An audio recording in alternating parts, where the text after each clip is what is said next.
بیچاره پاییز دستش نمک ندارد.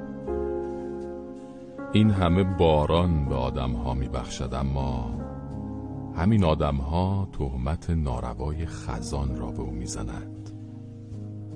خودمانیم، تقصیر خودش است.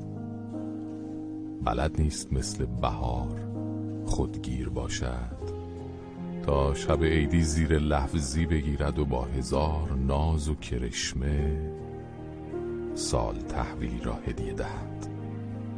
سیاست تابستان را هم ندارد که در ظاهر با آدمها گرم و صمیمی باشد، ولی از پشت خنجری سوزناک بزند. بیچاره بخت و اقبال زمستان هم نصیبش نشده که با تمام سردی و بی‌تفاوتیش این همه خواهان داشته باشد. او پاییز است، رو راست و بخشنده. ساده دل فکر می کند اگر تمام داشته هایش را زیر پای آدم ها بریزد، روزی، جایی، لحظه‌ای از خوبی هایش یاد می کنند.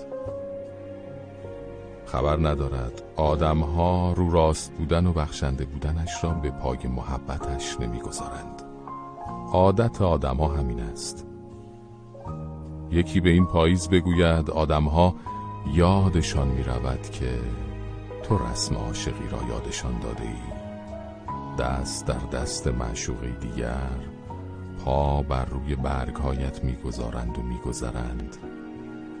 تنها یادگاری که برایت میماند صدای خشخش برگهای تو بعد از رفتن آنهاست.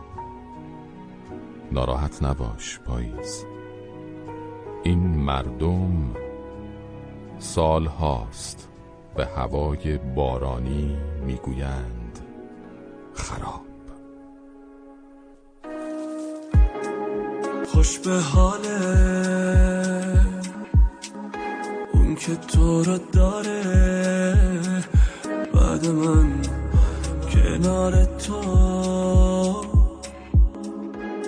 کم نمیاره. قد من همه سعیمو کردم، همه چی دالت شه، اما تو خواستی برم، خواستی دلم بی خیالت شه. مثل یه برگ خشکیدم که از شاخه افتاده، فاصلمون ازم زیاده.